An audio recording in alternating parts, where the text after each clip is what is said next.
There's not many riders out there crossing the boundaries between BMX and mountain bike like Remy Morton. Quietly carving a niche for himself in the world of dirt, his vision flows beyond simply riding some of the world's biggest trails on big wheels and small. His passion to build trails started early, and his dirt creations around the globe are now becoming synonymous with a new generation of riders not content with the status quo. His own push to redefine and progress everything he touches is a breath of fresh air and has been inspiring crew from all sides of the biking community. Welcome to the Head Angle number 9, where we catch up with the one and only Remy Morton from his shack in the outer limits of New Zealand's Queenstown by the wonders of the internet. Enjoy.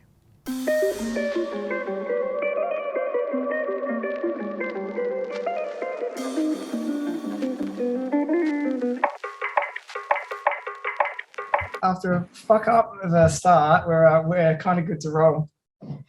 Straight as. Welcome to the Head Angle. Thanks for having me. I don't think we've done one in a year. I think, last episode was just over a year ago, which is thanks COVID and restrictions and all that good stuff. Made it hard. Yeah. That's right. So on the trusty Zoom now. That's it. You know what? We kind of didn't want to do that, but here we are. Born by necessity. Yeah. I don't know. There's no way I was coming to Australia at the moment. I think I'd be stuck there for a while if I did. That's it. Yeah, Sydney's just going to the dogs at the moment. You wouldn't be able to get in anyway. Sydney, like there are people stuck in NZ who can't come home at the moment, which is crazy. So, really? Yeah. Farah, you think that they'd let them into Oz, but I don't know. I think just definitely, I don't know. It's pretty much normal here. Yeah. That's Yeah. Well, we both live on island, so it should be good. But they keep opening the gates in the moat. They let the drawbridge down, and we get screwed. Yeah, fully. Yeah. What's the plan for this? What are we discussing? You know, basically, I just want to go back through your life on bikes, starting at the beginning, because you cross a lot of boundaries, and that's kind of the vibe. Cool. You know, like you've managed to cross all the boundaries in mountain biking, from racing World Cups to free ride, alongside trail building. But you've also blown the doors off BMX in some ways. Yeah, the saltiest of the saltiest, most hardcore BMX trail dudes definitely respect you, which is that says a lot. Which is like they're a pretty tough crowd to please. Yeah, definitely. So yeah, man, it's awesome. So yeah, man, you've really carved a niche for yourself. Yeah, across all these boundaries. So if we go back to the start, where did riding start for you? Well, it started as long as I can remember, really. I've always had, like, whenever we always went camping when I was a kid, always had bikes from, like, when I was a toddler on, basically. I always dug, always made little tracks in our backyard. We grew up in acreage, so as long as I can remember, we were digging and riding, basically. That was kind of the story of my life. But then I guess I first got a Pee-wee 50, and then I had a pretty bad crash on that when I was like 3 years old. And then I rode off like a pretty big embankment in our backyard. And then my dad got me a little BMX bike to learn because he was into moto. He got me a BMX, a little red line, and got me into BMX racing and training nights and stuff when I was like just about to turn 4 on a little micro mini. And then it kind of went from there, I guess. So it was like, yeah, he just got me into it to learn bike skill for moto, but then I started really enjoying it, and then that kind of became what I was actually doing. And yeah, so I started off with full BMX racing, basically. Where was the home track? Narang. Oh, dude. On the Gold Coast. Oh, yeah, legit. so that was about 5 minutes from where I grew up. So yeah, it was like swapping between Ashmore BMX and Narang, and then all of kind of southeast Queensland or down to Sawtell near Coffs and kind of, I don't know, kind of down the east coast, I guess, but never really did any races out or any further past Sawtell, basically. It was all kind of between southeast Queensland to the top of New South Wales. What like how serious did you get? Like, did you just go to like state level stuff or just keep it local? Yeah, Regional? I was winning the national rounds for like my age between like 6 to 8, I think. Yeah, rad. And then like that was kind of the thing. And then it just like when I was 5, one of the other kids that I raced with, he got a mountain bike, and then his dad talked my dad into getting one so we could ride together. And he was doing cross country races. Just I think his dad wanted him to do something outside of just being at the BMX track every week. So then I was racing cross country. Like I did my first cross country race when I was 5, and then I just liked hitting jumps and shit basically. So then it kind of moved on to changing it was a little 24-inch specialized hot rock, which ended up turning into like a mini slope bike, I guess. So it was kind of like, I think I snapped it when I was 6. We just started doing pretty big jumps on it in the backyard. And by then dad got an old giant acid hardtail, and he was kind of riding with me, and we were just digging every day. And it kind of, mountain bike definitely started becoming a priority, just because I think I enjoyed being able to do it with my dad, and we were riding and digging a lot. And then I still raced BMX till the age of 9 or 10, but and I was racing at kind of a nationals level. But yeah, definitely not too hectic. Like my parents couldn't afford to travel or anything, which I don't know. Now I look at it and I'm like, yeah, I probably wouldn't pay for a kid under 10 years old to go national either. But oh man, some of these families are bonkers. Like just traveling to West Oz, and I can't imagine how much money that would cost. Family, you got 5 kids, taking them all across to the national titles or something. Like nuts. It's awesome, but it's hectic. It's a lot of commitment, eh? Yeah. You had to be on the East Coast. Like I grew up in South Oz, and it was a long way to go to events. So you just didn't really get to do it much. But you always have these families come from, especially Queensland, come over, and you're just like, man, you just come over with this, like there's all these little kids, all these big kids, mum's racing, dad's racing. It's like, what the hell? Yeah, fully. And I think it's kind of good in that sense. Like I think Queensland is really big for BMX racing. I don't know. I don't follow it too much now, but definitely when I was a kid, it seemed pretty big. So a lot of the national rounds were always kind of pretty local, or there was always big races happening at Nerang, which was cool. So never traveled too much with it. And then kind of by the age of like, I did my first downhill race in 2005. So when I was 7 years old, I was state champs at Illumbah. Yep. And then my dad was the club president at the time for the mountain bike club. Which club? The Gold Coast Mountain Bike Club. Gotcha.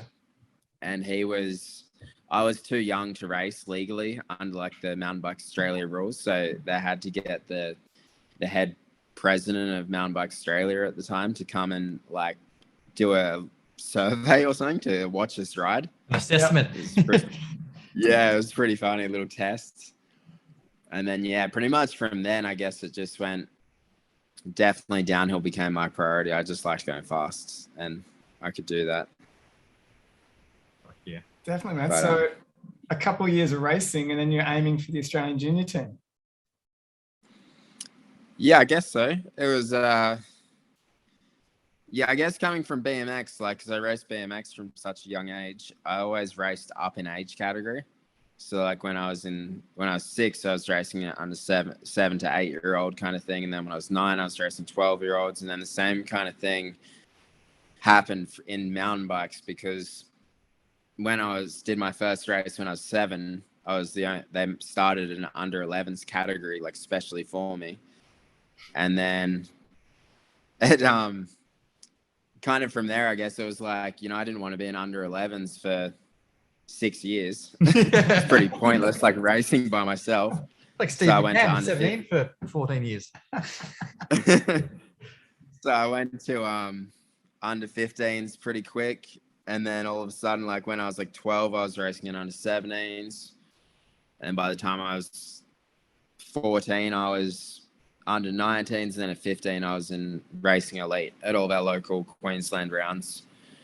So it kind of progressed pretty quick, and then when it became time to like be on the junior team or whatever, it was kind of like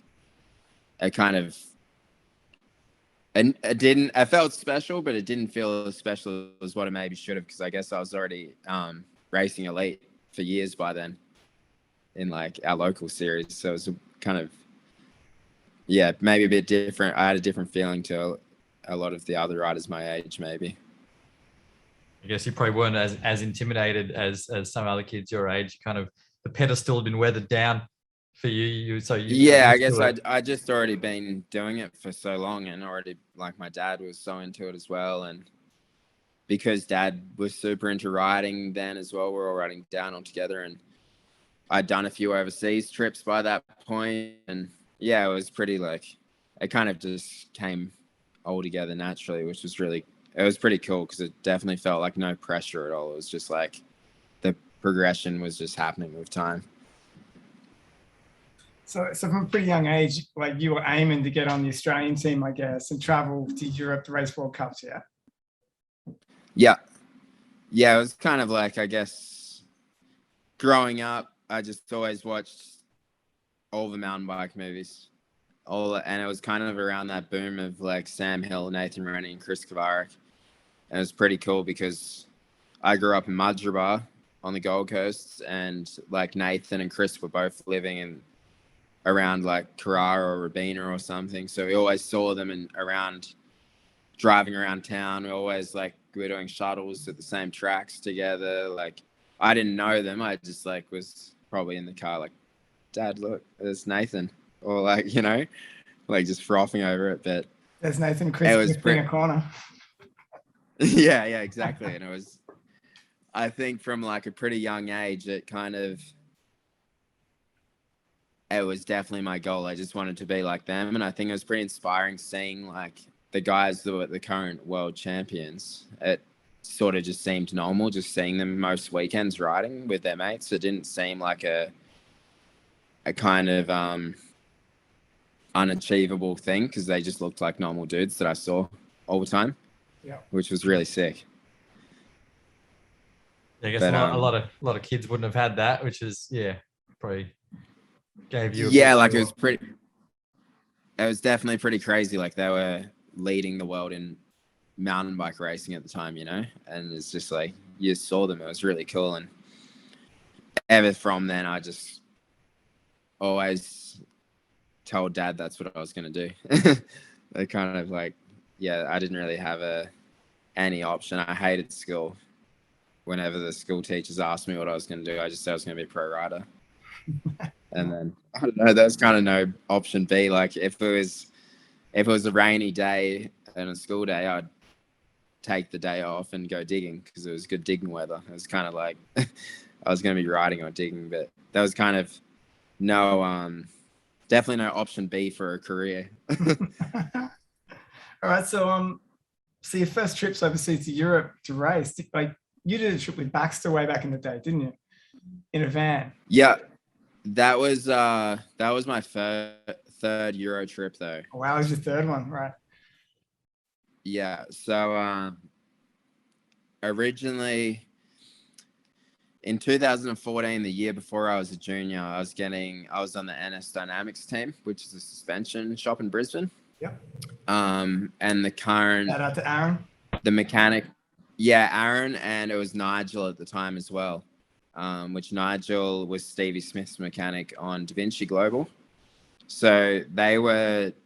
Through Nigel and Gabe Fox from Da Vinci then, they were supporting me as like a kind of undercover rider, I guess, for them through the team. So they were flowing me some product and helping me out, and they got me over to Europe the year before I was a junior to do some IXS Cups and to do some sweep riding at the World Cups to kind of get a feel of it, so that when it did come time to do juniors, I had already got comfortable with being in that environment. And they kind of, I don't know, Nigel just said it would really benefit my riding, and Dad was super supportive and jumped on, and then we went over for a family trip, and they'd never been to Europe, so they were super excited. And yeah, we went and did that and traveled around and just did a bunch of races and did all the sweeping at a few World Cup rounds. And then from there it went to, I met the guys from the Polygon UR team. And then I signed with the Polygon team for 2015, which was my first year junior. So I guess that that really fast-tracked a lot of things, because a lot of junior riders always go over as a privateer for their first year racing, whereas my first year of proper racing, I went over and I was on a fully pro team with Mick and Tracy, and it was pretty crazy feeling from going from like dropping out of school to that. It was a big change within like 2 years. Yeah, man, definitely. But well, it gives you your kind of life, accelerates your life experience, sort of learning trajectory, you know, like when you end up definitely it's so awesome. Yeah, it was a pretty hectic learning curve for sure. But yeah, from there it kind of, I did my first World Cup series with them, with Polygon. And then that was kind of like a dream of mine, I guess. I went from getting cheap bikes the year before, which was really awesome, to all of a sudden like getting free bikes, which I guess growing up as a kid, like you want to be a sponsored rider, it went from like it was the dream, you know. I was getting flown around the world to race, and it was crazy. But then things kind of started as the year went on, that that situation didn't pan out as well as we had kind of planned. I had a 3-year contract that ended up getting cut short after 8 months, and I just didn't really get along with the managers that were managing the team, and we had a few kind of, I don't know, we didn't agree on everything. and then it went from full factory to full privateer pretty quick. And then that was the year that I traveled with Baxter that following year. So that was a pretty crazy curve of events, because it went from like the biggest pit truck at the World Cups to all of a sudden sleeping in the same bed as Baxter and in the car parks. Yeah. Your van had a name, yeah? Your van, yeah. Well, I can't even remember. Baxter was calling it something. What has he told you what it's called? I can't even remember. Or was it Audrey or something? Audrey, that's right. Yeah, it was, because there was a painting in it that was like, I don't know, Audrey or something. I only remember this because of an interview we did years ago in Revo. Yeah. And I just found it. I was like, holy crap, that's right. You did that van trip. Yeah. Sorry, I should have remembered good, that. Really. It would have been a hazy time in the back of that van. Yeah, it was pretty sick. It was me, my dad, and Baxter, which was pretty cool. Dad was like helping us with mechanics.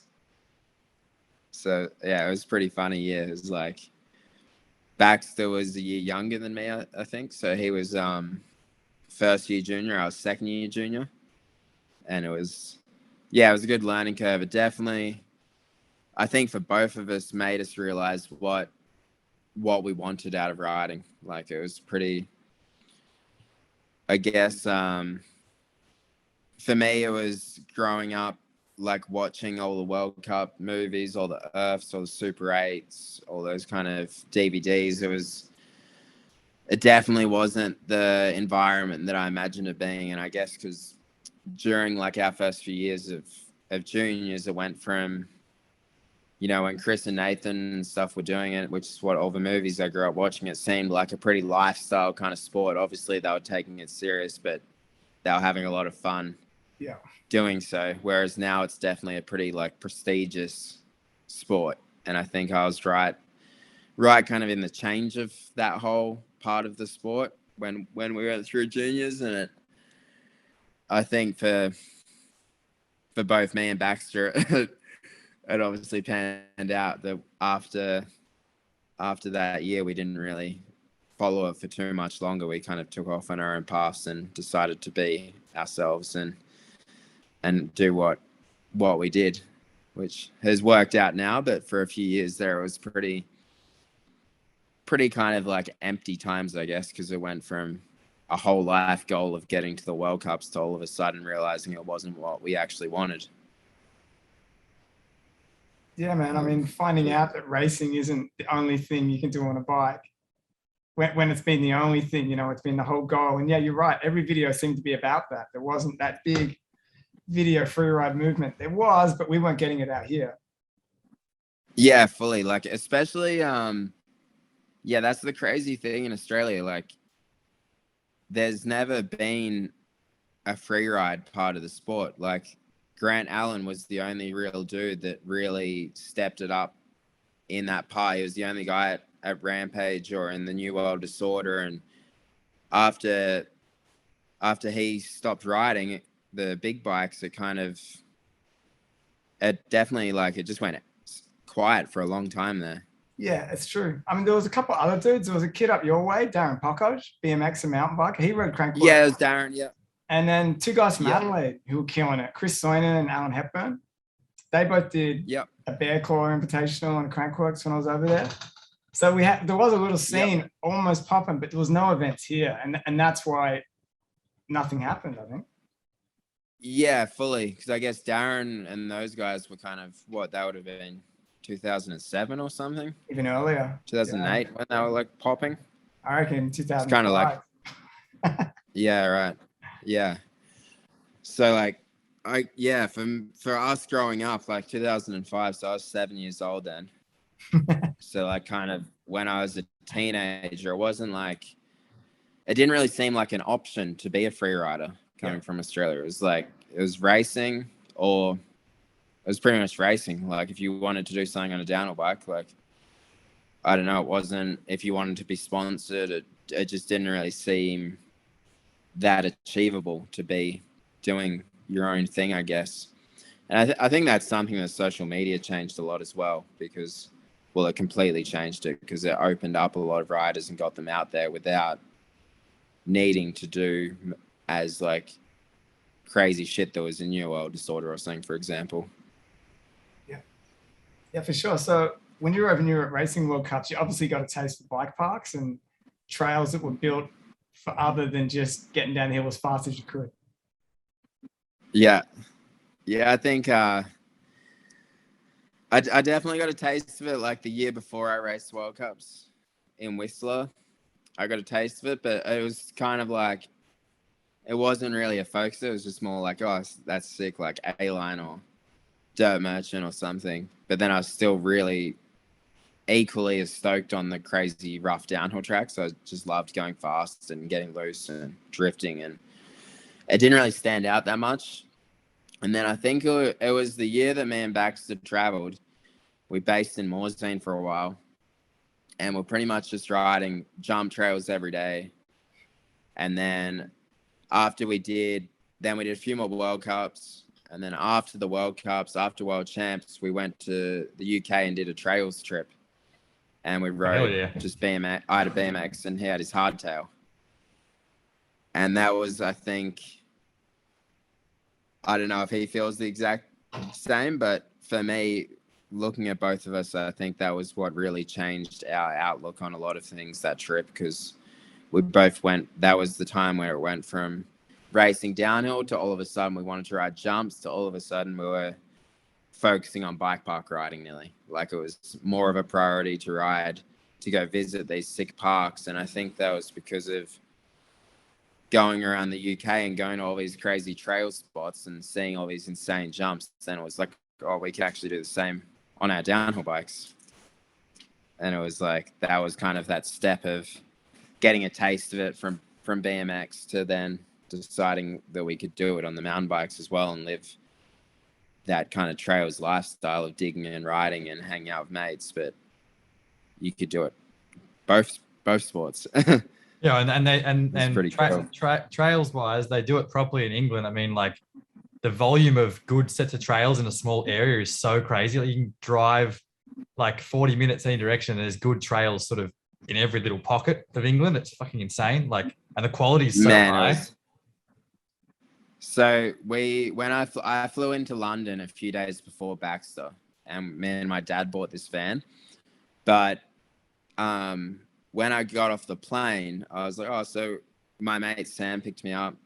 We were driving down the highway, and I was like, oh, I really want to see some dirt jumps when I'm here. Do you know that set that's like, it's like dark brown dirt and has some crazy rock walls and some ponds and stuff? It's always in like a heap of the old DVDs and magazines and stuff in dirt. And he was like, what, Leatherhead? And I was like, oh, I don't know. It's just like Jimmy Pratt's spot. Yeah. He's like, oh, dude, that's like, yeah. He's like, dude, that's like, we're going to drive past it. It's like 2 minutes from my house. We can stop if you want. And I was like, fuck, no way. Surely not. And like, surely he's talking about a different spot.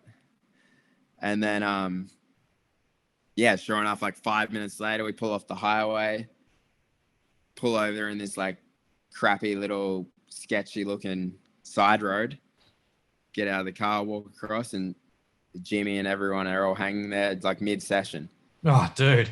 And it was crazy. It was just like a random thought in my head getting off the plane. Like, oh, I'd really like to see that. They're somewhere in England because I'd never been to England. So all of a sudden we're there like 10 minutes later.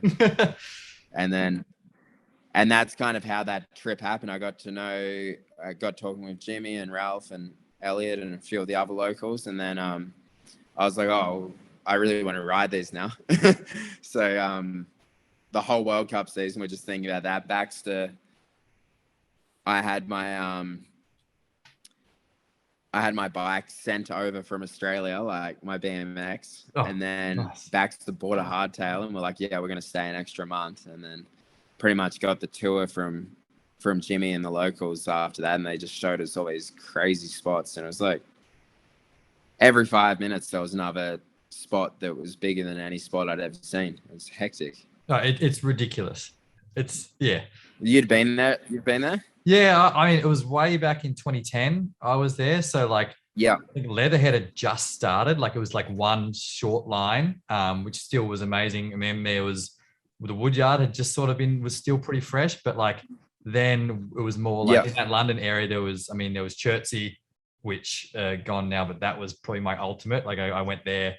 I'd seen that in magazines. Like James Brooks was an influence on me for years and years and years. Like he was just an amazing builder and really good rider. Rode for S&M as well. And I was like, fuck, I'm going to, and then there was Epsom as well, which is again, all sort of around that sort of London general zone, and like all just such quality. And like the scenes, like everyone was so fucking chill and cool and like welcoming.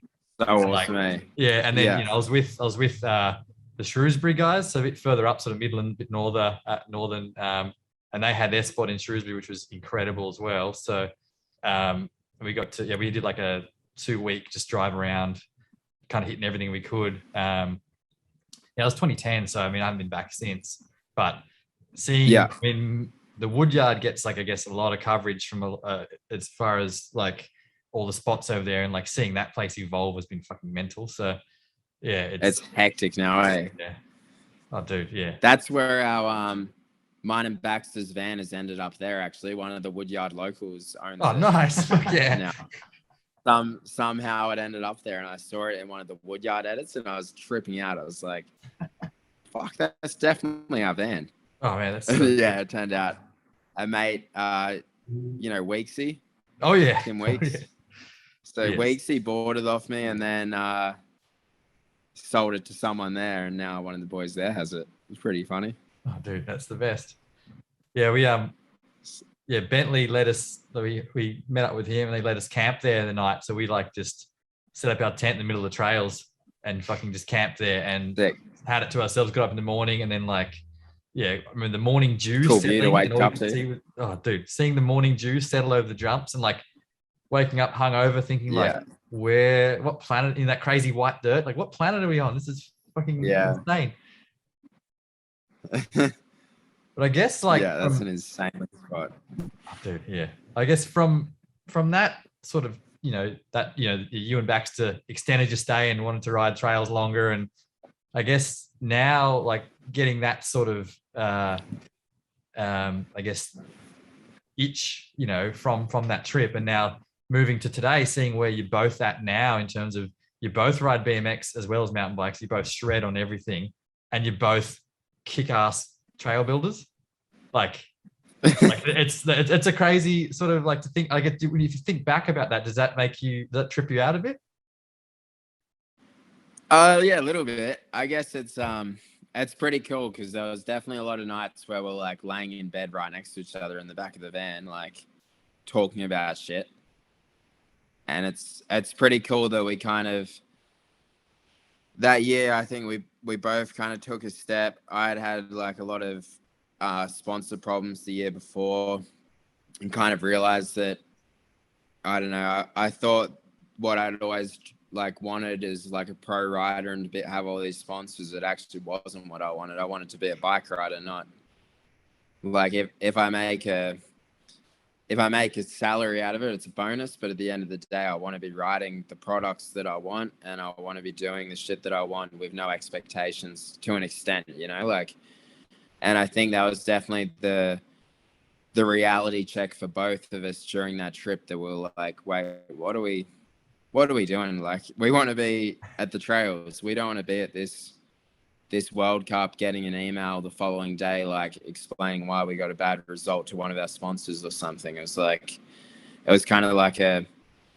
just a big wake up call. And we decided, and there was definitely, I can definitely say it for me, but I'd say it was the same for him. There was definitely after that a few years of battling, where it was weird. I went from having so many sponsors to like, oh shit, I actually have to like be pretty careful with my money. You know, I still want to travel to all the same places, but I'm paying for all my bikes. It's a pretty hard balance to keep a high level of riding as well as working full time and paying for all that. So I think for both of us, it was a pretty challenging kind of lifestyle to try and achieve, but it's definitely seems like it's working out for both of us now, which is pretty sick to see, because it's just like a kind of salty talk in our heads once upon a time in the back of the van to actually it's happened now, which is pretty cool.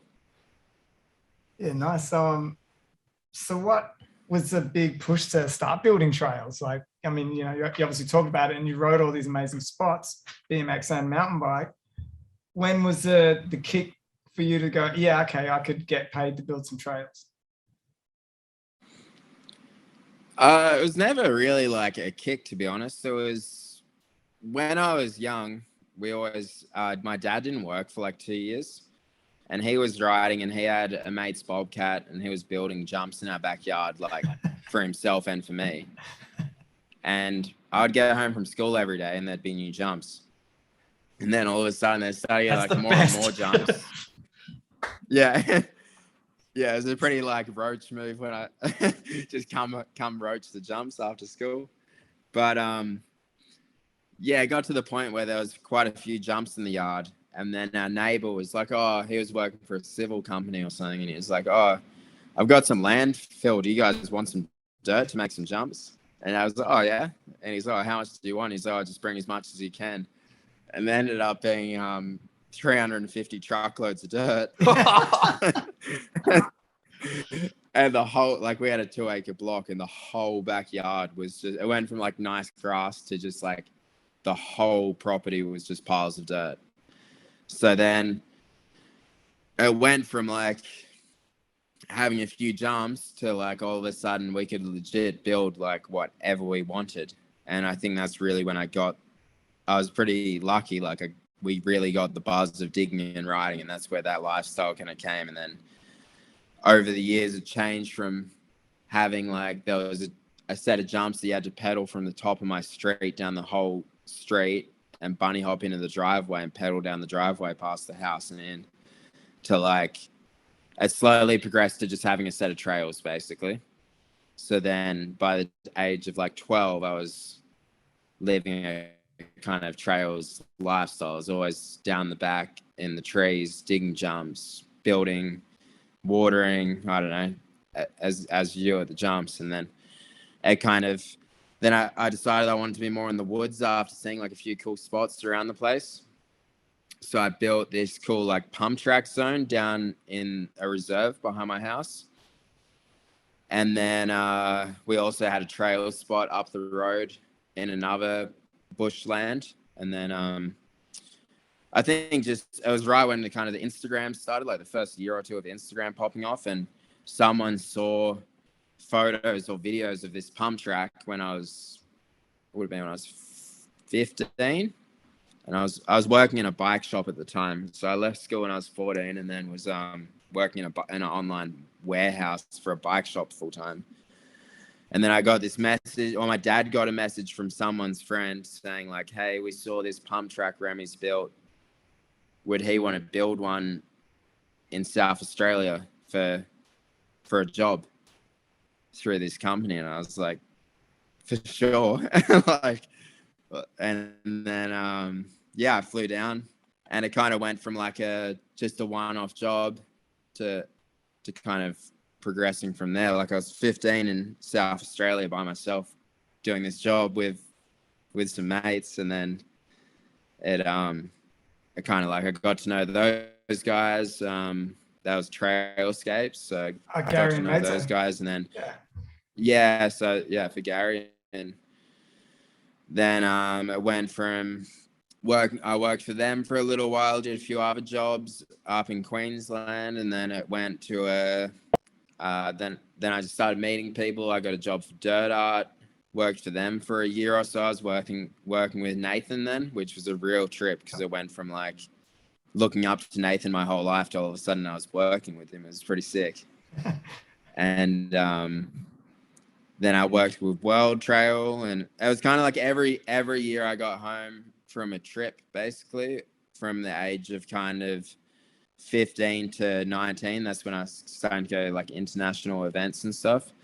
I just be on the radar, kind of looking around for trail work and ask people, and there was always a different company close to home, so I swapped and changed through a lot of different companies. And then it just all fell into place, really. I think it's like you look at a lot of privateer downhill riders now as well, and a lot of them are trail builders because usually there's a boss like Gary that he's been in the position of a rider, and he understands, and he'd be like, yeah, fair enough, like not going to stop you from going to Europe. So it's a pretty lenient job. Yeah. And it always was. Same with Glenn Jacobs. It was very lenient, and they all understand and are really cool with us taking off. Or Nathan, he was like, yeah, obviously you're going to go race the World Cups. Like you have to, kind of thing. So yeah, that's kind of how it became a career, I guess. It just fell into place through a text message, and then it just became kind of the obvious, easy job that I dug every day anyway. Like I was at the trails every single afternoon, even after trail building all day at work. And it just became a thing, really. And then it wasn't until like the last 3 years especially that I started kind of helping with some bigger jobs like Crankworks or Nico with some of the fest stuff. And it started becoming more of like an actual,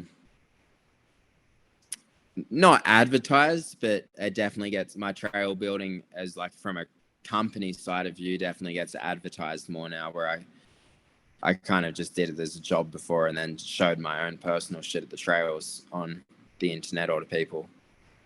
But same with my writing, I guess. It all kind of just fell into place for doing it for a long time. Which is, I don't know, that's how I like. I don't like asking for shit. I'd prefer just to do stuff and let it fall into place. It's easier. That sounds like building, man. You build it and it happens. Yeah, exactly. You build it, you have to write it. So I guess like if you're building stuff in your backyard and you're getting deliveries of dirt and you're getting a few hundred tons of dirt there, but then you go to shifting how much dirt at Fest Series, how big are the jumps there and how much dirt goes into one of them? A lot. Yeah, I think it's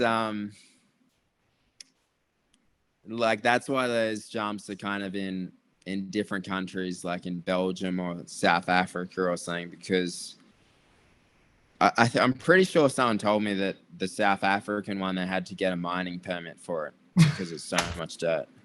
Fuck. Like it's actually pretty unexplainable how much dirt it is. Yeah. And how big the jumps are until you go there and see them. It's like, I guess it's like anything, you see it on the internet, it looks big on the videos. But then when you're sitting there in a 20-ton digger and it still looks big, you're like, whoa, it's pretty hectic. Yeah. It's definitely a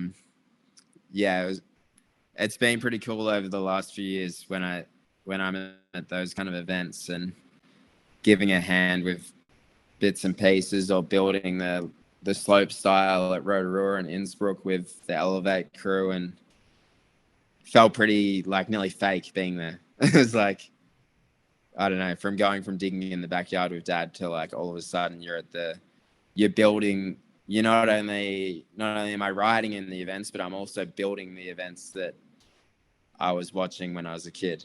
It's like a pretty weird feeling, like building and riding it, because it was goal just to be there and maybe ride it one day. Now it's like I've actually got say in what I want to build and what I get to ride. It's pretty crazy. And not everyone gets that. I mean, like there are so many pro riders that like, you know, like you having input and being able to put your hands on what everyone's riding is like a giant compliment as well, which is pretty cool. Yeah, I think it's pretty sick too. I feel like it really helps with the situation as well. Like it, obviously, like a lot of the riders are just my mates now. So at Crankwork, say all the boys are coming up to suss out the course, and it's pretty sick because I can actually talk to them because I'm going to ride it as well, and it's pretty cool being able to explain a feature to one of the riders, and they know that you're on the same page with how you're going to hit it, kind of thing. Like I could say to one of the slopestyle guys, like, oh yeah, I reckon you just land wide on this jump before and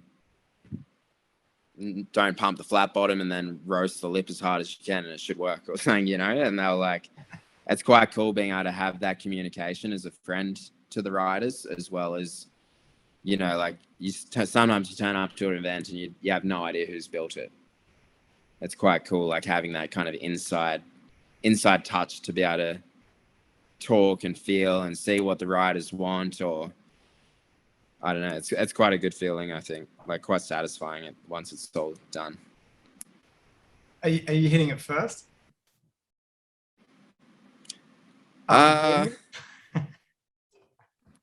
Definitely usually the first few riders. I don't know. I'm getting better at it. I used to be really confident with testing shit, and then a few years ago I had that crash at Loose Fest in Belgium and had a really bad injury, and it kind of I lost a lot of confidence in myself with riding it. I really struggle with trusting my speed now on jumps without following someone in, or at least watching someone else hit it. I'm really like, even if I fully know what to do, it's just like a weird mental block that I have now. It's getting better.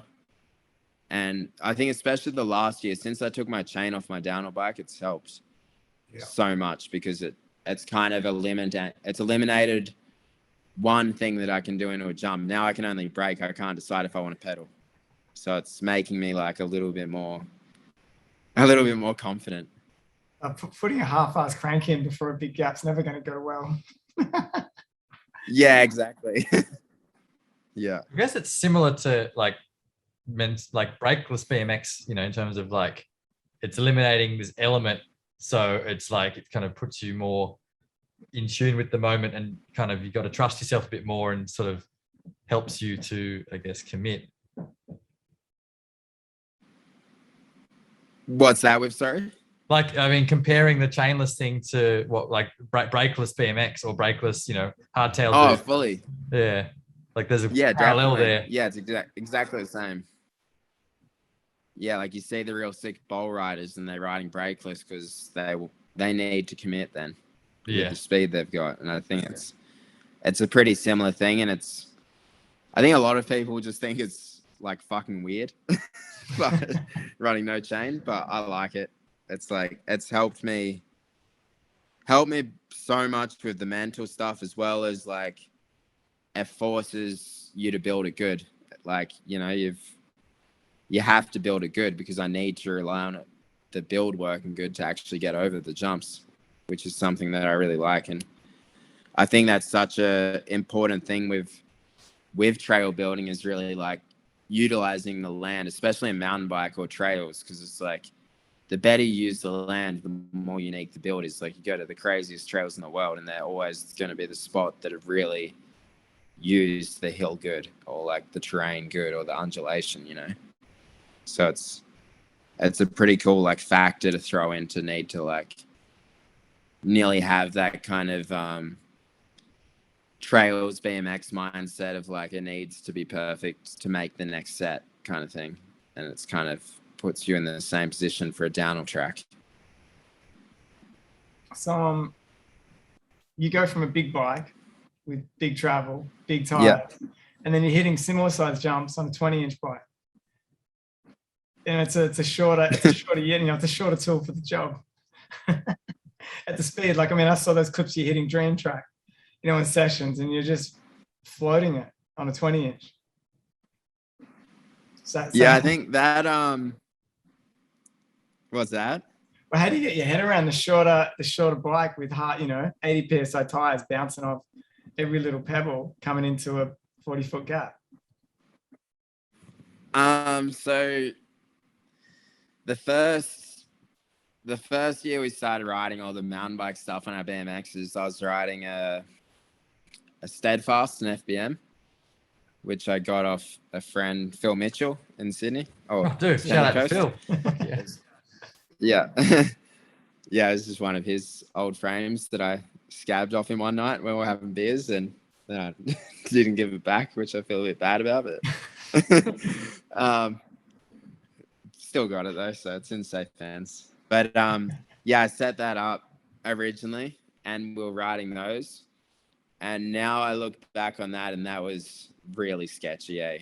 Like, I had the old Aitken tires, so they were pretty chunky, and they had good grip when you locked up. But the main problem we were having was, like, I was running chrome rims, and you're going pretty quick, and the rims would heat up with the rim brake to the point that the brake just stopped working. Like, the rim was too hot for the brake to work anymore. It was just slipping. So that was kind of we worked that out pretty quick, because it had some pretty big moments where it was like landing a jump full speed, and usually you have hydraulic brakes and knobby tires to slow down, but we were just like we were just like out of control, skidding like both feet off, and most of the time just no shirts and just in shorts. Like, I don't know, it's like we're trying to replicate our trails atmosphere, so it felt, I don't know, when you dress up in all the gear, it felt like you were really doing something gnarly. So we tried to tame it back and just wear our normal clothes, so it felt like not as scary, like you weren't dropping in to kill yourself kind of thing. But the second we worked that out pretty quick. So then now my bike that I actually have, I'm still running it, is it's made by Dutch Bikes in the US. Oh, Mike, yeah, DEFCON. And from Mike. So he made mine, Kyle, and Hamish's frame. So basically I got like the Geo, a mix between a Steadfast CCR and Black Magic. And it's basically like, out of each of those frames, the slackest, lowest of each version, basically. And then I just met the standover between a Steadfast and Black Magic in the middle. I think it's 9.25, and then got disc brake, and it's got some oversized tubing on it, and it's definitely more built for those kind of jumps. So run 160 rotor on the back. I have a 4-pot Hope brake on it, so the strongest Hope brake you can get. And then we actually let our tires down quite a bit. It's pretty weird, like, because if you run like 30 psi on your BMX, if you roll up a gutter, it feels like it's going to roll off the rim. It's like, it feels so soft, but it's really, I find it so strange because like we'll be sitting in the car park, we'll lower our tires down to 40 PSI, but then, and you got to do like a 180 on the street and you feel like you're going to crash because the rim is going to roll off. But then they feel normal on the jumps, and that's what kind of gives us the grip and takes away a little bit of the grit and shit. So it doesn't feel that bad. It's kind of normal, but it's definitely, when it goes wrong, it goes wrong. Like last summer, I forgot to let my tires down, and I landed like the slightest bit on an angle, and just front wheel tucked, and I broke both my wrists. Oh, fucking hell. It was like just a cruisy Tuesday, Arvo. Yeah. Gotcha. Oh, man. What are your thoughts? Pretty, Sorry, man. Hey.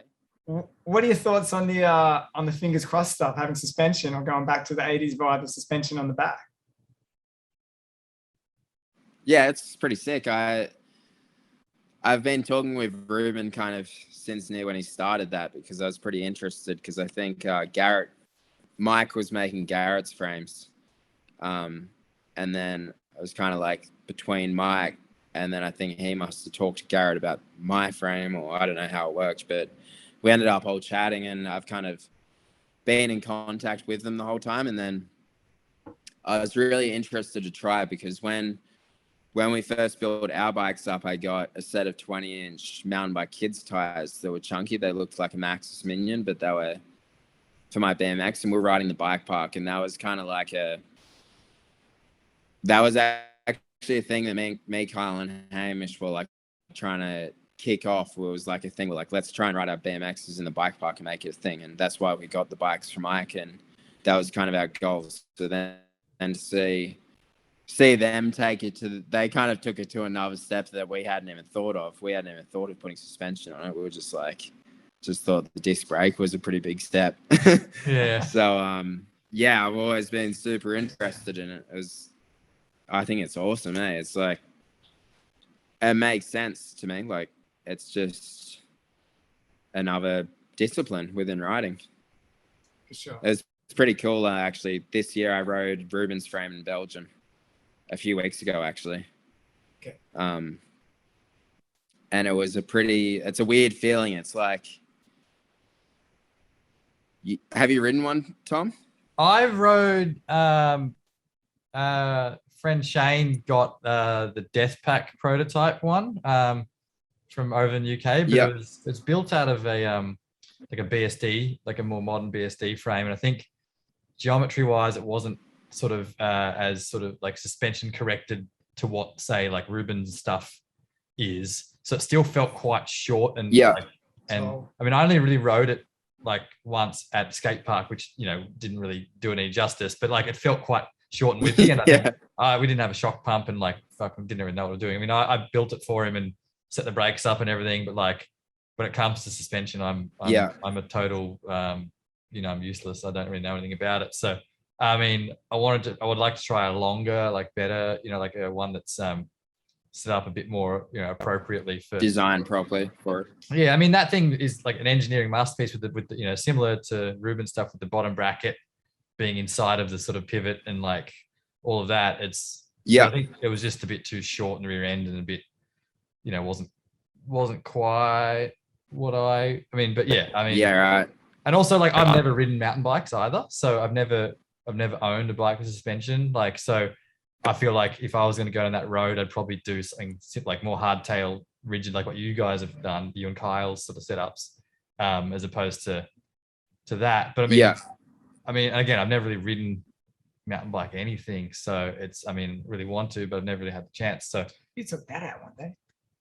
No, didn't it? No, that was a Merida you were testing for Revo. Oh, yeah. and I followed you down the hill and I broke the axle. That's right. my one mountain, I was wearing my Protect fucking helmet, and I was a bloody goon. But yeah, it's like having a good time. Oh, it was great. But when I hopped on Ruben's one, it it was what I was basically imagining, what I was hoping it would feel like, but I wasn't sure if it actually would. That's what it felt like. It was like you got on it and you're like, whoa, this thing's actually really good.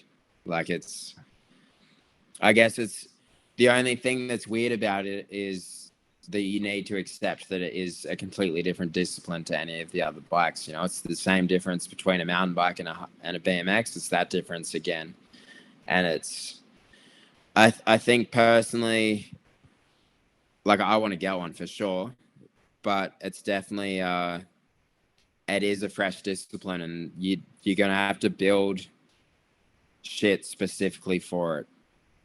In my opinion, I think that like to really utilize it and make it good, you're going to have to like, you know, it's like having a BMX racetrack to a set of trails, you know, it's like that same difference. You're going to have to do it again. You're going to have to have like so I think that's going to be the next step of that bike is like, I guess if it takes off, and then bike parks are going to have to, or they're going to have to build stuff. Like Ruben's got a really good setup that it looks like he's built pretty specific for that bike. And I think like the audience that's going to buy that bike are probably pretty specific people that will have the heart to build his own anyway. So I think I reckon it'll take off. Hey, it's really cool.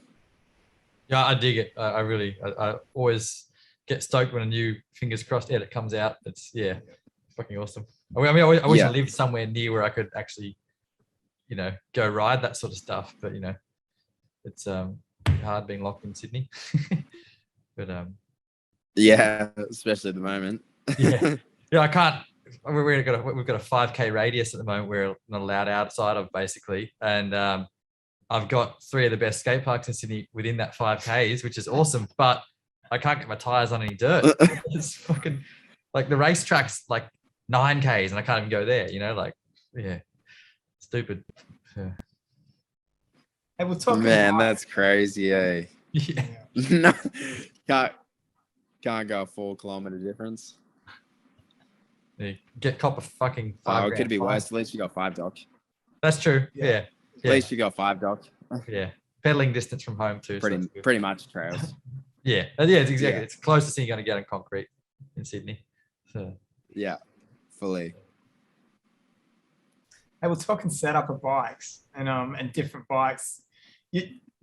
You're pushing that idea, I guess, on your mountain bike setup, but you're having like and you're working on new parts. Like, give us a little insight into what you want to change up on mountain bikes, and I guess like you're talking about the Ruben style was a whole new style of riding, but what you've been doing, I guess, is starting to branch off into a new idea for mountain bikes.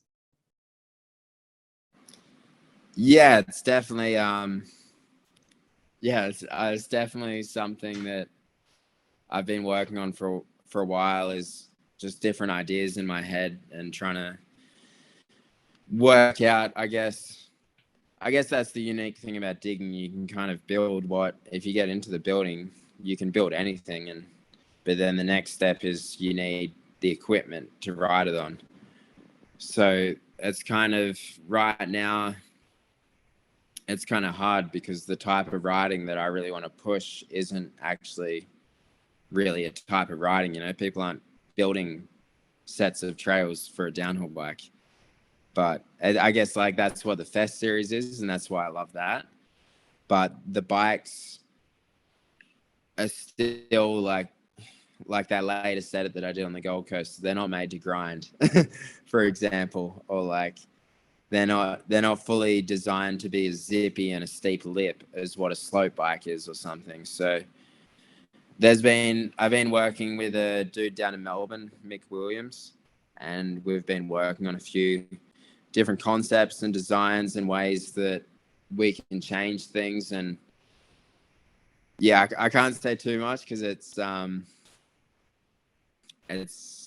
bit hidden for now, but it's definitely something I've got in the works to kind of, it's not as, I guess it's kind of like what Ruben's doing, but in a mountain bike version, because right now, like, bikes aren't made for that, you know, the mountain bikes and downhill bikes, whatever, they're all they're made for what has been done in the last 20 years, and they're not designed for what we're doing now and what I want to push. And I don't know if it's like, I guess that's the beauty about riding. You can really be yourself and make and do what you want to do if you want to do it. It's pretty like you can express yourself in a different way, but it's a pretty tough balance when, especially with social media and everything now, like I think the way that companies and the websites and news and everything runs, it really nearly forces people into believing something and running shit that you don't need to run. Like, you know, you see some dude out in the forest riding a fat bike, e-bike, and you're like, do you even know why you've got fat tires? Like, and yeah, I think it's definitely mountain bikes coming to a point where it's going to change a lot in the next few years. And I think with the stuff that I'm working on changing, as well as a few others, it's going to really excel in that way. And it's exciting to see. Like, I think it's really cool that from like that, there's so mountain biking, because it's that sort of shit starting to pop up. I'm doing what I'm doing. Baxter's doing what he's doing. Nico Vink's doing what they're doing. Like, it's mountain bikes becoming a lot more respected from other parts of the sport, like BMX. Like, it was always so separated. Even my whole life growing up, it was like I had my trails friends and my downhill friends, and now the trails and BMX salty as dudes that always were like, why do you ride those things? Now they're all starting to ride them, and they're all real stoked on this kind of new generation of things, which is pretty cool to see, I reckon. It's like, gives me faith that we're starting to push it in a good direction. Sure. Well, I mean, if you're going to grow up riding bike parks around the world that have got lift access, I mean, what happened in snowboarding? Snowboarding went from being kooky as to gnarly stuff with crazy stuff built that I guess reflects skateboarding. So I guess that's going to happen in mountain biking. I mean, I can see nubby little stubs coming out. I can see disc guards. Yeah, fully. I think it's mountain bike. The way I always look at it, I always think of like Lords of Dogtown, the DVD or the movie. It's like when you watch Lords of Dogtown and all those dudes turn up at the skating comp and they're all going around in circles in lycra and shit and crazy colors, and they're all just wearing like cutoffs and nerds, normal clothes. Yeah.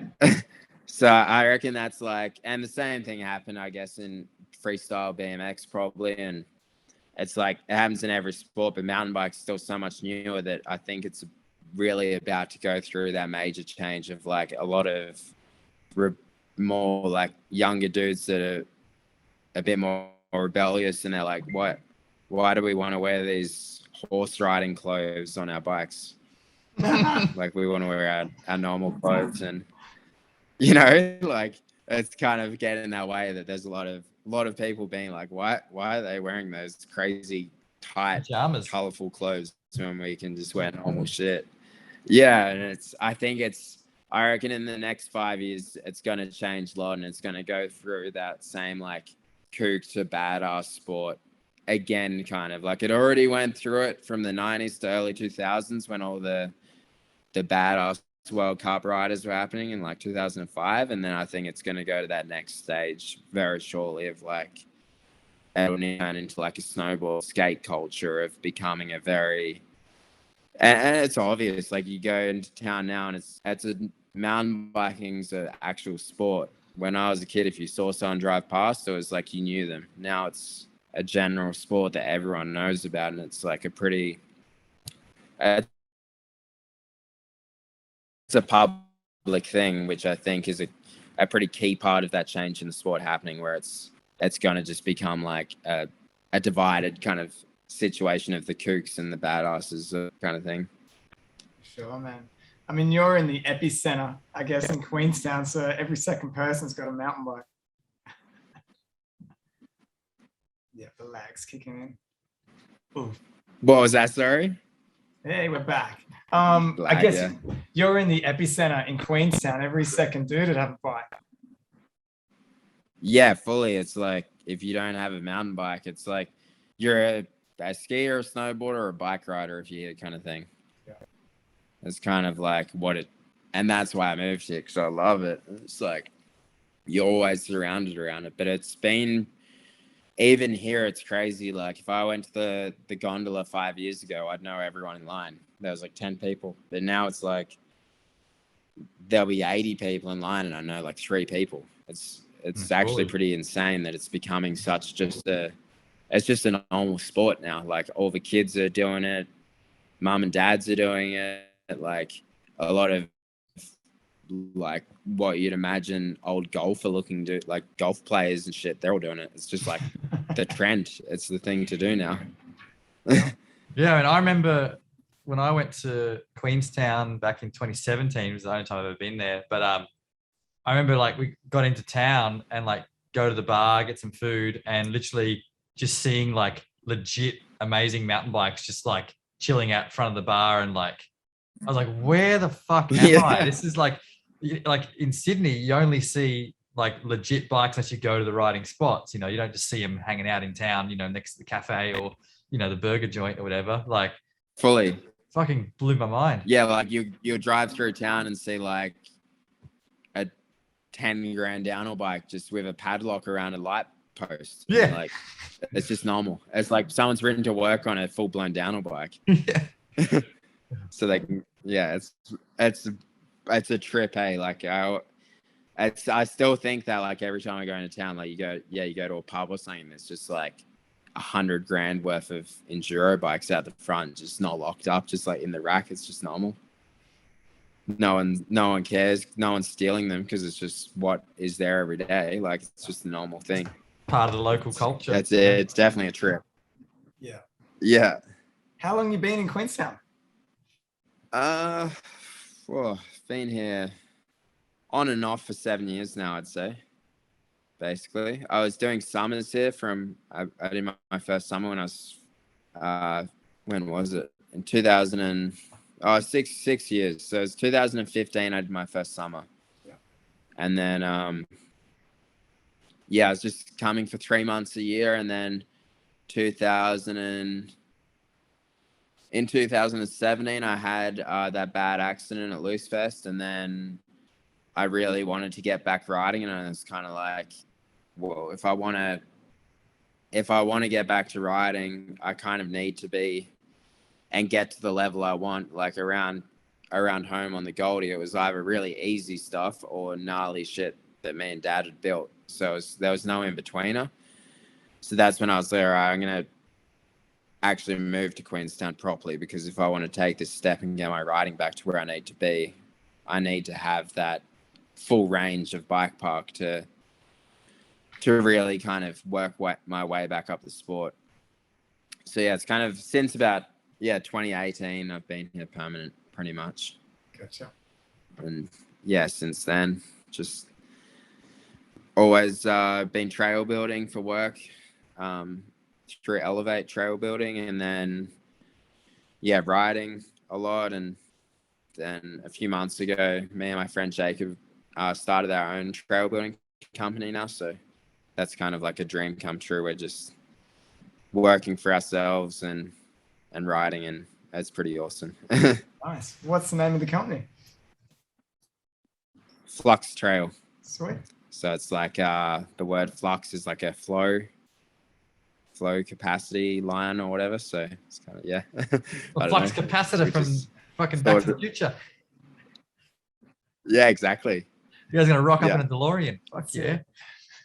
Yeah, hopefully. That'd be a pretty good work truck. Dude. For a digger on the back. Is Gorge Road still just there? Yep. Yeah, so Gorge went through a few problems the last few years.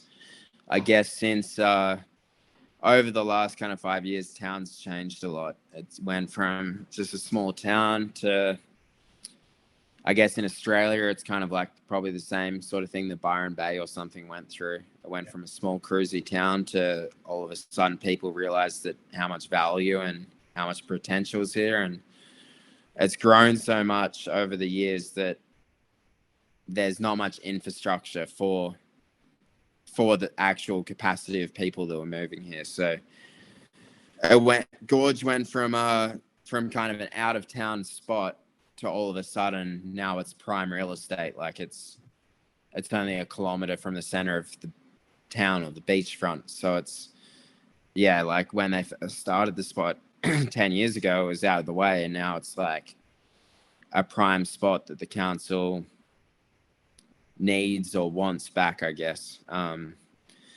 So I went from having like multiple year leases on the spot through the council to they were only giving 1 year leases at a time, which like you guys would know how much digging goes into a set of trails. If you're digging for a whole winter, especially in an alpine climate where it snows, the jumps get destroyed every year, even if they are tarped.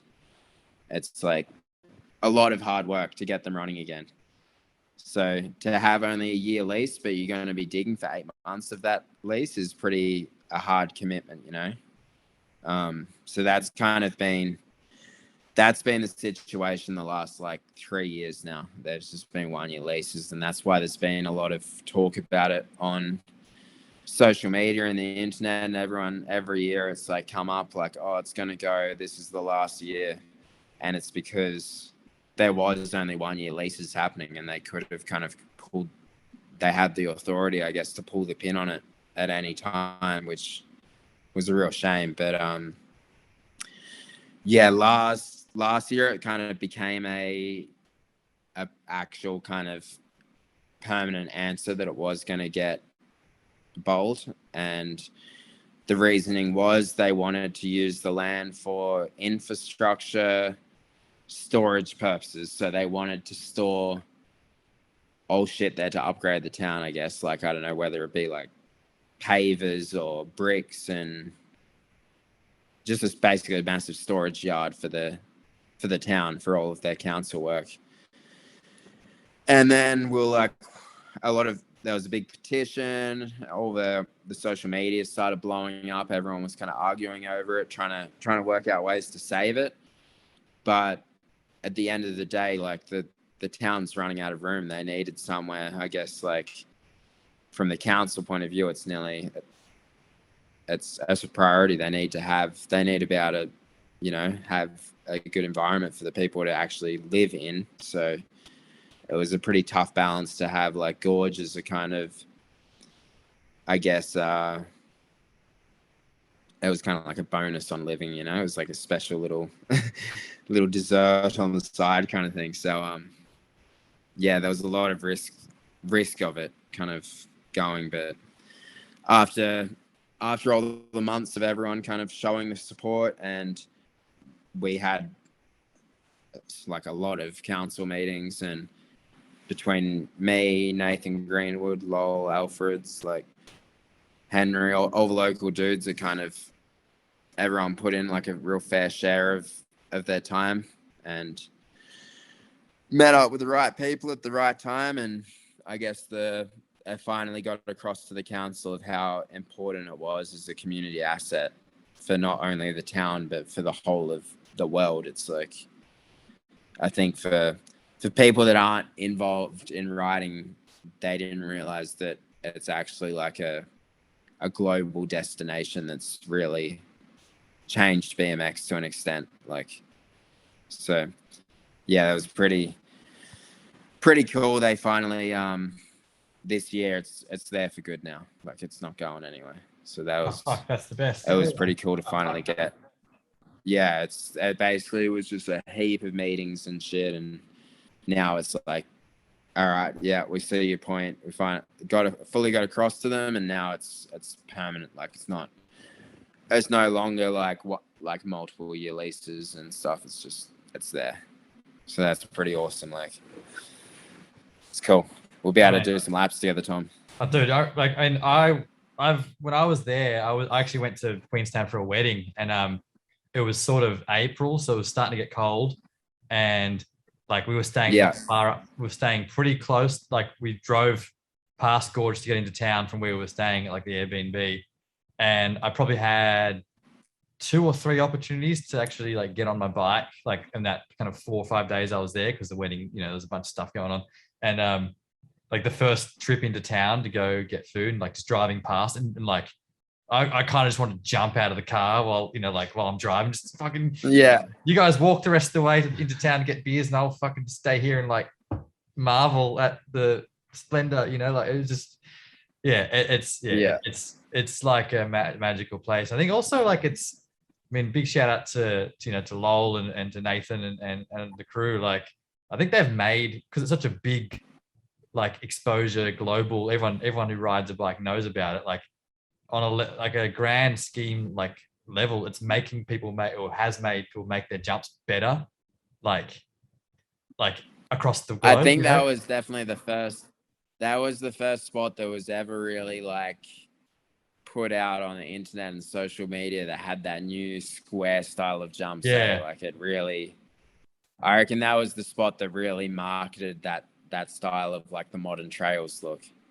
Obviously it was a thing, but that was the one that really got that kind of across. Most trail spots were sort of like underground and not trying to get blown up and not have that exposure, whereas Gorge is just, you know, public spot and everyone's seeing it, you know. So yeah, it was like the first kind of public spot that had the underground vibe to it, of fully really good quality, good jumps, big and good quality, and a solid crew. I couldn't believe my first afternoon there, because that's when Joe Simpson was living there, and he's, you know, one of my favorite humans. Like we met up with him after work, and it was, I don't know, like just after lunch. And then by the time so like 3 or 4 o'clock rolled up and all the other locals knocked off work, and I hadn't, you know, I was just sort of sitting back watching, and I couldn't fucking believe it. It was like I felt like I couldn't ride a bike. I'm sitting there and everyone just like slipping and sliding and transferring, and I was like, I feel like I've never ridden before. Like, it took me like a couple of sessions to sort of like, I'd land and be like, I don't even know which lip I'm facing. You know, like fuck, I've got lost in a map. You always see that. I guess I was the exact same my first few sessions. I was just like, I guess losing my mind because I couldn't believe I was actually there, and then like. But I was just like so overwhelmed with how many options and transfers and then on top of that, how high the level of riding was every day. Like it's like you think of the best session that you would have had this year at We lost audio there for a second. I think lost it, man. Can you hear me? Yeah, man, back on. Oh, good. Is that good? Hey, back. Yep. I don't know why it's doing that. It'll just be freaking overloading. Someone else is watching fucking Netflix and we suffer. Yeah, it's a bit tricky. I live out of phone reception and shit, so it's pretty bad internet here. So you're like way out of Queenstown? Yeah, I'm on the road up towards Glen Orkney in Bob's sweet. Cove, so it's kind of at the last little outer suburb of Queenstown, I guess. So it's about 15 minutes out of town. Yep. But a lot more chill. It's just like, I don't know, I lived in share houses and stuff right in Queenstown for a couple of years, and it's a pretty hectic lifestyle. It's nuts. Yeah, it's like, I don't know, it's like living in Whistler or something. It's like, it's constantly moving. There's constantly people coming in and out of the house. People always want to go out. There's always an excuse to go out in town for beers. And yeah. Now I live a bit out of town. It's kind of like, I don't know, I can kind of carry on with my life a little bit. Yeah, man. All right, man. Well, now we're back on audio. Maybe, all right, I guess basing yourself in NZ and doing some trail building was all kicking off, and you were traveling the world. But then I guess your beanie spells it out. Red Bull started knocking. How did all that come about? So I originally started talking to Red Bull in 2015, and it was pretty funny, actually. It was the last kind of it was like a Red Bull roast it, but it was like an undercover kind of roast it that they ran in 2015 after Farm Jam. Yep. And the year before this, it was 2016, sorry. So in 2015, Nathan Greenwood was working with Red Bull a little bit, and he kind of put me in connection with the New Zealand dude, and he was like, oh yeah, they're going to watch you a little bit, and yeah, we'll get you in touch here and there, and you might get to know them. And then the following year, Nathan always said to me he'll judge me as a rider when I turn up to Gorge on a BMX. So then the next sounds like that's. Yeah, I was on a hardtail the first year. So the next year I went back on my BMX, and I won best style in the BMX. That's right. Yep. At the roaster thing, and then there was a Red Bull dude there, like the NZ guy.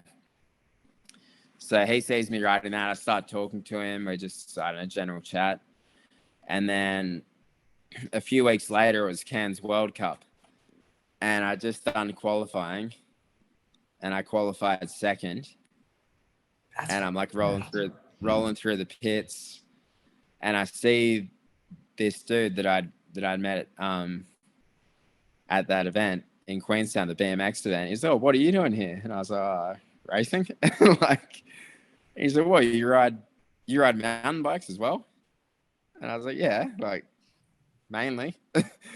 And then he was like kind of tripping out because he thought I was just a BMX rider. And he's like, oh, so how'd you go today, mate? Like, I think he just thought I was like having a crack. And I was like, oh, I got at a World Cup. Got second. Yeah. And then he was like, oh shit. Like, and then yeah, and then the next day I got second in finals, and then had like a good conversation with him, and I did some filming with Red Bull that week. They asked me if I wanted to be a part of this project they were doing in Cairns. And then yeah, just started talking to them, and it was always from there it progressed to chatting to them as a racer, as a downhill racer. Yeah. And then they said they were going to keep an eye on me and just like work towards some goals together. And then it went kind of quiet for a little bit there. The year that me and Baxter traveled, we were I was doing some stuff for them, like just trying to get some random content and things for them, and they were helping me out with a few connections. And then the following year, when I went to the kind of more free ride stuff, it a little bit more. It went a bit more quiet. I didn't hear from them too much, but it was still, the connection was there. And then when I crashed at Loose Fest, they reached out to me and offered help with my medical, and they helped me a load. Like if it wasn't for them, I don't think I would be riding at the level I am now. Like they saved me with the physios that they got me in connection with and the doctors they put me in touch with. I definitely owe it to Red Bull for getting me back to where I am now, 100%. But yeah, then it carried on. It kind of went quiet again for a little while, and then I kind of I fully stopped racing at this stage, and I always thought that Red Bull were interested in me as a racer, and I kind of as my whole life, it was always like, that's, I guess, the dream probably in like any extreme sport. Like Red Bull's kind of like, you think of that helmet and you're like, I want to get that helmet when I grow up kind of thing. So it's kind of like a weird one to swallow, but I kind of accepted the fact that it probably wasn't going to happen anymore. When I stopped focusing on racing, I kind of I don't know, just thoughts would run through my head here and there. I hadn't heard from them in a year or so, and I was like, oh, maybe it's not going to happen. And then anyway, 2 years went on. I went back to Loose Fest, and I won the event. And just like one of the first things that I did, I just went and Kyle, who from Red Bull Australia, who helped me with a lot of my, with all the doctors and everything, I just sent him a message. I just sent him a photo of my trophy, and I just thanked him for. I sent him one and my physio that he lined me with, Chris Brady, and I just gave him here, boys. Like, stoked, like, appreciate you guys being the ones that got me back to where I wanted to be, kind of thing. And then Kyle was like, oh yeah, I don't know, stoked. And then a few days later, he randomly messaged me and was like, hey mate, can you check your message requests? There should be a message from a guy there. He wants to arrange a meeting with you. And I was like, what's he talking about? And then I opened it. It was one of my manager. And yeah, it went from there. We just started chatting more and more. We had a few meetings. I flew over to Sydney, and it was kind of like nothing was ever said about me actually riding for them. It was kind of just like working together to get some stuff going and maybe produce some cool content, or get some video ideas going. And it was nothing, I don't know, maybe for them, but in my head it was kind of just helping each other kind of work the sport in the direction we want to see Australian mountain biking go in over the next few years, and working on some ideas together. And then yeah, it went we were still chatting on and off. We went a little bit quiet for a few months, and then I had the shittest day at work one day, like so shit. I was digging a jump trail in Queenstown, and I just got stuck on this stump, and I was just like, I don't know, if you've dug out a bad stump, you know what it's like. And I remember like getting home, getting back to my workmate's house, and it was just before Crankworks. So like out the front, like Casey Brown and R-Dog and a few other riders were all out the front, like chilling at the house. And I was like pretty pissed off, because I was like, far out, these guys are just loving life riding the bike park, and I've just had this shock. Fucking stump. Like, yeah, and I was just thinking, I was like, these guys come and ride these trails, and I'm just busting my back digging, and I was just like having one of those bad days. And then I got a random message from my manager, and was like, hey mate, can you give me a call? I need to ask you something. And I was just like, I was already in a bad mindset from the day at work, and I was like, oh, what's he gonna say? Like, what have I? Surely I've done something wrong, or I was kind of just like in a shit mood. Call him, and I'm like, yo, how's it going? He's like, just chatting away, just in a normal chat, and he was just like, hey, do you want to ride for Red Bull? And I was like, yeah. Like, kind of like, did I really just hear that? Like, and I was like, yeah, like, for sure. And he was like, welcome to the team, mate. And I was just standing there, like, in my mate's bedroom, because it was the only spot that was quiet, and all his riders were out in the living room and shit. And I was standing there, like, in disbelief, like, whoa, did that phone call just happen? Like, tripping out. And then I went to I just couldn't believe what had just happened, basically. Like, the phone call ended pretty quick, and then I was on my way to Gorge for a session. I did like 2 laps, and I couldn't ride. I was just like, had so many thoughts in my head. I had to go home, and I just went and sat at home for the afternoon, because I was just like tripping out.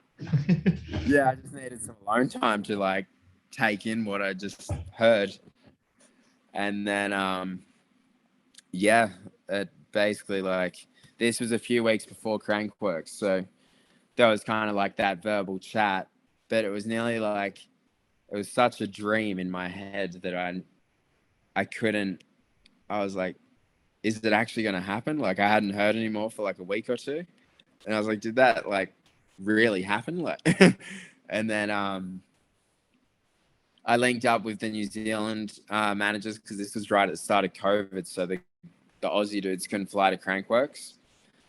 So they introduced me to the New Zealand dudes, and we were kind of hanging out during the week and doing some stuff. And I was course building then, so I was pretty flat out running around building and maintaining between events and shit. And I was just about to drop in. It was right before finals of slopestyle.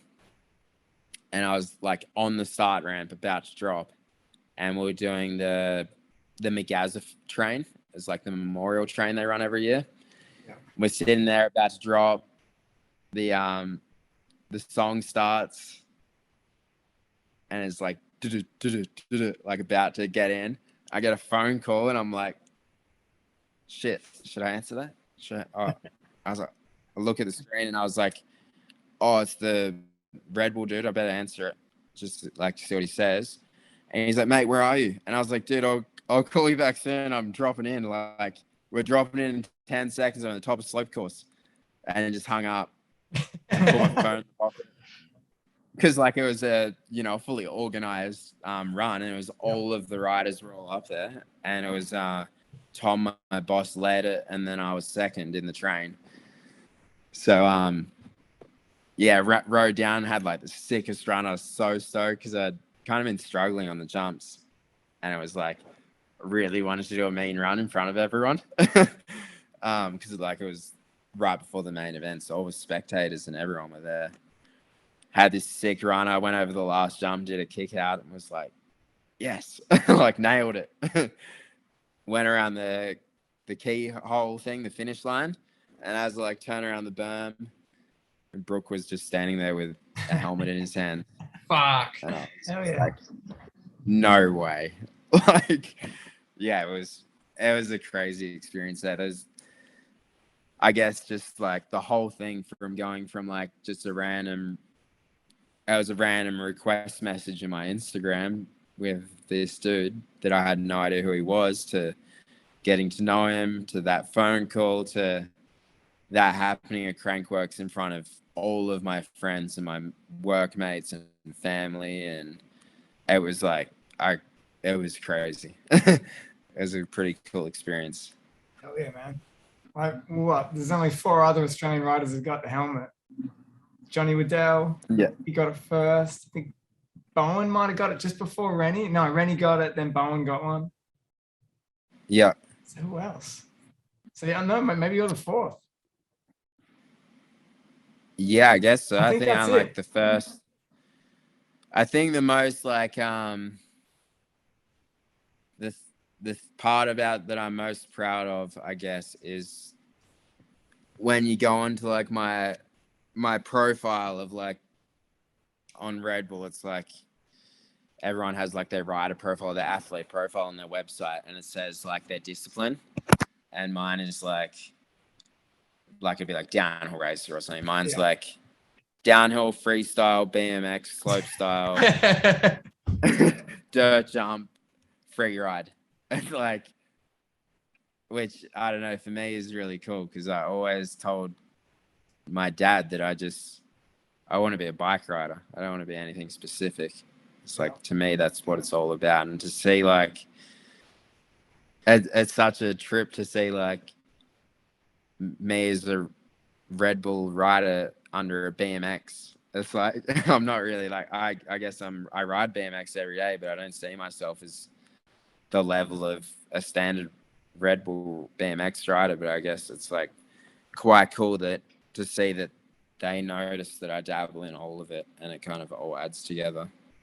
It's funny, man. Like I got 2 different calls over probably that whole pace of time that you were talking about, that year when nothing happened. Like, so Remy Morton, so what's he about? You know, the first time, but then a year and a half later, it's like, so what do we do with Remy? He doesn't really race, and he rides all these different bikes, and they couldn't work you out. They had no idea. I'm like, well, yeah, he fucking rides everything. He digs everything. Just fucking sort him out. It's just fucking hilarious because they did not know how to deal with you later on. They were just like, well, he's not really racing, but and I'm like, look how much coverage he's getting. He's riding all around the world. Just don't sweat it, man. Like, this is the future. That was funny as. I mean, they'd already made their mind up, but they were just quizzing. How do we do it? Because it isn't about racing. Yeah, and you know? That was kind of something that ran through my head as well. I was like, I guess I was thinking about it for a long time if it could happen still, and I was like, well, I don't know if it could, because I'm actually not like, I'm not really specific in any sport now. I'm kind of just free ranging between all of it, which it's not really that much of a thing, you know. That's the best thing ever. Plus, you're you're creating new sort of sub genres within, everything, which is like fucking even cooler, like kind of mixing BMX and a downhill BMX a little bit. Yeah. You're before you. I mean, like, it was funny. I actually went through some of your old videos last night, just kind of get my head around, all this stuff. And I found your like 2016 edit, and it's pretty cool because like your mountain bike stuff, you're wearing the fluoro Troy Lee kit, but your 20-inch stuff, you're just, cut off jeans looking like Remy. And like, it's funny, there was that sort of line there, but now you've knocked down that line, you've erased it. And like culturally, like you're like sort of leading the way in terms of like, you don't have to be wearing the race kit or all the pads. Like, I mean, BMX, core BMX people have sort of just worn the same sort of stuff forever and been pros, I guess. But in mountain biking, it's always has had that image, that kind of clean cut, like fully. And like, so you've sort of knocked down that barrier, which is fucking rad. Well, the thing was that when I was young, like Dad he always prioritized his money for me as a rider, I guess, or my mum and dad, to have a good bike. Like I always just rode in jeans and a t-shirt, or cutoffs and a t-shirt, like downhill, anything. Like they're just clothes, I wore clothes to ride. I never had fancy kits or anything. And then that was kind of one of those, a major thing that I guess after like I stopped really racing and that, I was like, why am I actually wearing these? Like, I don't need to wear this when I'm riding BMX. Why do I need to wear this shit when I'm riding downhill? Like, it doesn't really make any sense. Like, I don't wear this shit when I'm walking to the bar. Like, it kind of like, I just want to wear clothes. And then leading off that as well, it was really frustrating me. I think in mountain biking, there's such, you're brought up believing there's this image that you need to have this crazy kit to be a mountain bike rider. Like, and a lot of the kids, you see them at the races and they're wearing this like $400 Troy Lee kit with like the most low spec 661 composite helmet or something. Oh God. Or like ProTech helmet, like they're running like this crazy kit, but then they've actually got really crap protection on their head.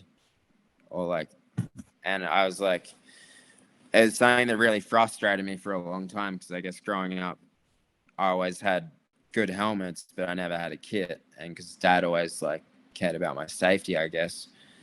But it seemed like that was like I'd be in the line at the bike park and there'd be like kids not bullying each other, but shit talking each other, like, oh, you nice jersey, like, and he's just wearing a t-shirt or something. You're like, yeah, but he's wearing a t-shirt, but he's got a Troy Lee helmet on. Yeah. You're wearing a full kit and you've got this crappy helmet on, like, and that was something that I've really tried to get across on with my riding the last few years, especially, is like, a lot of people say, oh, why aren't you wearing knee pads and stuff? And like, yeah, but I don't know, to me, like, I never wore knee pads riding dirt jumps, but then I'm running the best helmet you can buy, and I'm running a neck brace, which is something to me. And when I ride the big jumps, I always wear a chest plate. And to me, that's like the most important part of my body. That's what I want to protect. That's what I've had. All of my worst injuries have all been internal injuries, and my neck and collarbones and stuff. So it's like, I've really tried to market that as well, that it's kind of, you don't need all this fancy bling shit to be a good rider or to be safe. Like, you just wear what you want to wear, but make sure you've covered and spent the money on the important stuff, which is kind of, something that I've really been trying to aim for, to show that you don't need that stuff, but it's important to have the other parts of it. Yeah. Plus on those massive jumps, like, little knee pads are the least of your concern. If you're crashing on huge cats, they're not doing that much, man. They're not doing anything. They're on your ankles, They're not doing anything. Yeah. They're they're more than likely like just gonna get caught up on your seat and make you crash worse. I reckon. Like, I don't know. It's kind of, I got a lot of grief on social media and YouTube comments and stuff over it. There's so many people, and they're like, "Whoa, that's dude, so much." Like, people messaging me like actually angry. Oh, dude, like, it happens. Like, yeah, like, it happens a lot, man. Like, yeah, crazy. Like saying, just messages being like, "Can't believe you're at such a high level in the sport and you're advertising to the young kids that you shouldn't be wearing knee pads." And I was reply like, "Well, how come you don't wear elbow pads and I'm wearing a neck brace and you're not?" And it's like, I'm not trying to have a dig, but I've kind of like, we're wearing an equal amount of protection. You've got no neck brace, but you've got knee pads. So we've both got 2 bits of armor on here. And I've broken my neck multiple times, and that's the bit that I care about. Like, yeah. I used to get that many letters and emails to 2020 and Revo about not protective gear on covers. It's like, oh, I don't really care in the mag. Really? He hasn't got protective gear on the cover. I mean, we did run a couple on no helmet. Like, fucking half the covers had no helmets on 2020. It didn't matter, right? But we would cop it for helmets, and we'd cop it for for not protective equipment on our web pads, knee pads, etc. Like all the time, like endless. And we had a lot of fun writing back to him, taking the piss. But I mean, the cool thing was you didn't have to wear a helmet, right? It wasn't on a public road, so you weren't breaking rules. But but in the end, fully. To me, a helmet, that's all that really matters on a bike. If your bike should work good, your helmet should be working good. Other than that, fuck you. Exactly. You hurt your knee, you're gonna live. Yeah, and it's like anything. You want to feel comfortable doing what you're doing, and like, if like I don't like, you can wear whatever you want if you feel comfortable in it, go for it. But at the end of the day, like, I'm hitting an 80-foot double. I don't want to be thinking about, I better put my knee pads on in case I crash. Yeah. I want to be like in the zone, comfortable, ready to go to the after party. Yes. Afterwards. Like, you want that in your, that's, I want to have, like, when I'm kidding up, I want to be thinking like, oh, I'll wear this shirt because when we have this main session and we all finish, I can go straight to the bar, not, yes, oh, I'm going to put these knee pads on so when I go to the hospital, my knees might be a bit better. Yeah. It's true, man. Yeah. So talking about Red Bull and hooking you up and how they were going to deal with you, you just put out a project to make content for them. And that was I was talking to them about going, just make content. So you've just done a project up in Queensland at Boomerang, yeah? Yep. That was rad. Yeah, that was the last project. Cheers. It's good to see that you was almost a Haro 88 Sport rear end hanging out.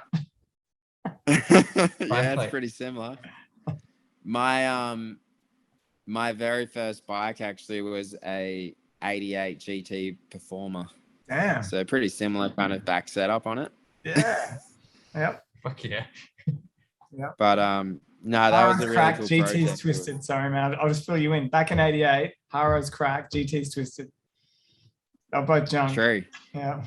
But also, fast forwarding to Garrett Burns, his signature T1 frame had little grind plates on the chainstays. True. Yeah. That was his signature Barker had a built-in seat post and little grind plates on the chainstays. Yeah. He was like one of the like pegless sort of pioneers, I guess, doing grinds without pegs.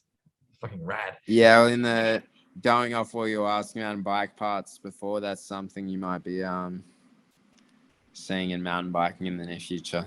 Awesome. Some weird stuff like that. Yeah. Yeah, man. Well, tell us about the course or the trail you built up at Boomerang. Yeah, so basically, like, I guess it's kind of a weird, like you were saying, I guess, because I dabble into a bit of everything. It's like, where do we actually start with the content? What kind of project do we actually do? Do we do a slope style? Do we do a downhill race? Do we do a mountain bike? Do a BMX? Like, what So it's kind of like a bit of a empty spot there on actually what we were going to do for a while. We're like trying to work out a plan, and then the boys in Sydney from the office came up with the concept of doing 7K in 7 days, which kind of tied a bit of all of it in. It tied, like, I guess, my BMX digging side and my actual trail building side, as well as mountain biking. And yeah, and then we had to find a bit of land, and I knew that there was this bike park right by my parents' house that was ran by a heap of guys that I grew up around. And it seemed like the perfect opportunity, really. Like, I've always, for the last few years, I've always said to Dad, like, how awesome would it be if we could maybe at some point in my riding career, I could build some sort of training facility or some sort of way to give back to the local area. And then this opportunity rose, and it seemed like basically a step in that direction, which was pretty cool. So rather than doing the generic kind of, like, a lot of mountain bike videos, they've got cool builds, but they're always on farms or private property that afterwards need to get knocked down or taken back to how the land is, or there's arrangements. I really wanted to make sure that it was a location that could give back to the community, kind of thing. So yeah, that worked out perfect. And then the guys at the Boomerang Farm were super keen on it, and it suits that park because that's kind of a free ride jump orientated park anyway. And yeah, we did a little scout mission, scouted a few spots, worked out the best spot on the mountain to build what I had in mind. And I basically just said I want to make a BMX inspired line for downhill bikes, basically, which is how I want to push my riding in the next few years, is kind of a mix of the two and just be who I am, but all in one, I guess, rather than being separated between the bikes. Well, But, yeah. that sort of extended video was rad because it showed the build sort of process and everything. And I mean, one thing I was actually chatting to Will Kerr the other day about, like, mountain biking and what you're doing especially is awesome because it sort of shows off and showcases the building and, like, the rewards you get from building cool shit. Whereas BMX is sort of, the building's a little bit more hidden, and, like, young kids Definitely going to the skate park, they've got everything handed to them on the plate. They're not going out and building. Whereas mountain biking is sort of celebrating the DIY culture a bit more. And even, like, now during lockdown in my area, which is sort of inner Western Sydney, like I'm 5Ks from the city, like, I'm going on my morning dog walk with Gunner, and I'm noticing little mountain bike kids have carved lips and shit, and, like, they've got little root jumps, and, like, BMX kids aren't doing that anymore, especially in the city. But, like, and mountain biking is doing a really good job, especially, I mean, your video, especially, like, sort of showing, like, build your own fun and you will have fun, and like that video, it's killer. I think that's what it's all about. It's like you want to ride what you create, and I think that was something that I really wanted to show. And, like, it kind of it didn't work out well, but it worked out well that I had that crash in the video, because it was like, and I wanted to make sure that got put in the video because it shows what happens in a process like that. A lot of the time when you do see a build video, they just show, like, some crazy drone clips or, like, I don't know, some cool arty shots of the build, but they don't actually show kids or anyone, I guess, what it actually takes, but also how achievable it is, I guess, because with that kind of behind the scenes, you get to see, like, oh, there are just a bunch of normal dudes building shit in the woods. Like, it's nothing special. Obviously we have the diggers and stuff, which isn't achievable for a lot of people, but it was like $7,000 is a pretty achievable budget when you think of how much any parent spends on a pool for their backyard or a tennis court, or, like they buy some sort of, like, a PlayStation's like $1,000 or something, like, at the end of the day, $7,000 isn't that much compared to what people spend on a household item for their kids growing up. So I think it was really cool to showcase that it was $7,000 and that's what it takes basically. And I was stoked that it shows that it's real as well, because I think that the testing side of things is definitely a hidden part on a lot of videos. You see like the glory at the end, but you don't see what the riders actually, unless you're friends with them or like you don't really see that, like, and that really hurt actually. Look like it. Fuck. Yeah, but it was cool. It kind of brought it together and showed that it is real and what's actually going on, which I thought was really cool. Yeah, man. So is the sub box, grind box, is that going to stay there?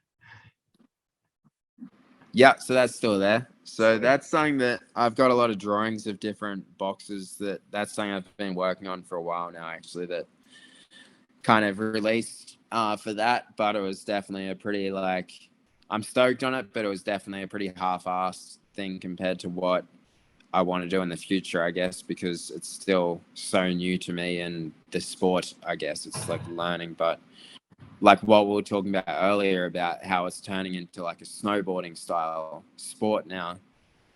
That's where I'm getting a lot of the inspiration for the builds between BMX to snowboarding. And for bikes, there's heaps of bike parks around the world now. But when you compare a bike park to a snow park, they're a lot different. A bike park realistically isn't actually a park.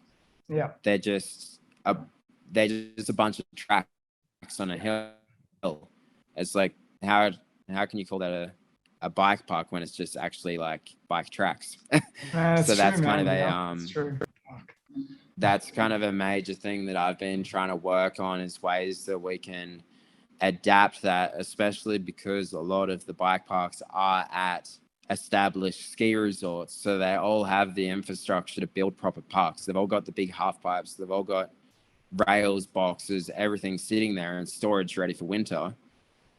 But we could be using it for summer if we build it for mountain bikes. So dude, where were you? That was kind of where were you 10, 15 years ago for dirt bike? Like, so Red Bull hit us up years ago, back 2002, 3, and they went, we want to build a snowboard pipe out of dirt and we'll have a BMX and mountain bike on it. Yeah. I'm like, yeah, fuck yeah, we'll go do that. Yeah. And so the first thing we did, they flew us over to WA and we built like a mini one at a mini airport at Jandakot. And we put subs and rails on the top and hips and little extensions. And it's like, yeah, this is doable, man. Like, this is so doable. And you put this down a freaking hill. And years later they did. We something with a $200,000 hole in the ground with a dirt pipe, right? Yeah. But the whole time it was like, it was epic on a BMX, but it was always going to be better on a bigger bike. Like, that was the thing. Fully. Always going to be better. BMX park is already a thing. Yeah. Like, that's already established in that part. But I think there's definitely a massive empty field for that in mountain biking that is yet to become. There's a very half-assed attempt of it happening at the moment with bike parks, but yeah, they're not actually parks. They're just tracks. And that's something that I want to really work on and try and work out a way to bring it in. And it's not only for the riding, but it's just also like, you see here in the summer, there's these massive scars in the hill for the winter infrastructure. And you're like, we could be using that. It's just like the hill's just sitting up there, like so damaged from earthworks for winter. Why don't we make the most of it in summer too? Yeah. So that's, I really want to see and push the way that we can kind of work boxes and stuff. And like those, for example, like that box, you don't have to grind it to ride it. Like, you could use it as a manual pad. You could use it for a nose bonk. You could tie slide the side coping. You could gap the whole thing. It's like, it's actually not a specific box. Like, it's going to stay there because it's a park feature. It's like, you can make what you want of it. It's like when you're at the skate park and there's a box, you can nose tap it, you can tie slide it, you can do whatever you want. So that's, that was kind of my first trial on that in a public zone. And it was pretty cool to see the audience of riders that helped test it and ride it, and everyone was riding it, but in a different way. It was it was sick to see. So maybe if I get my shit together and build a better skid grind plate that works with a chain, more people might be interested in the grinding part. That's it, man. I think, yeah, the derailleur's the problem. Take it off. Yeah. Yeah. But then, so the problem then with the mountain bikes is the way the linkages currently work. No downhill bikes are designed for that. They're all designed for downhill riding to go over bumps quicker and smoother. So that's kind of an issue. That's the next kind of thing to try and work out, is making a linkage like the fingers crossed bikes that then works without needing a chain tensioner. Yeah, it's a work in progress, but I was stoked to trial it in that zone, and kind of, I think it's really cool to give it to such a small mountain bike community. They get to get a taste of what's happening and what can be, you know, like there's kids there that have never even traveled interstate, and all of a sudden they see something that's like a global progression level. I think it's pretty cool, even if they can't ride it, just to see it and get ideas and ahead of what is achievable if they want to. Oh, and they'll have a crack, and in 6 months they'll be hitting it, you know, like that's the other cool thing. Yeah, exactly. That was a big goal on that build as well. I wanted to make it not gnarly big, but I definitely wanted it to be gnarly technical with a lot of features that I know no one's used to riding. Like there's not many, like I've never seen a wall ride built like that, for example. And a few of those features are, they're so different, but they're not gnarly. They're just different. So it's really cool to see like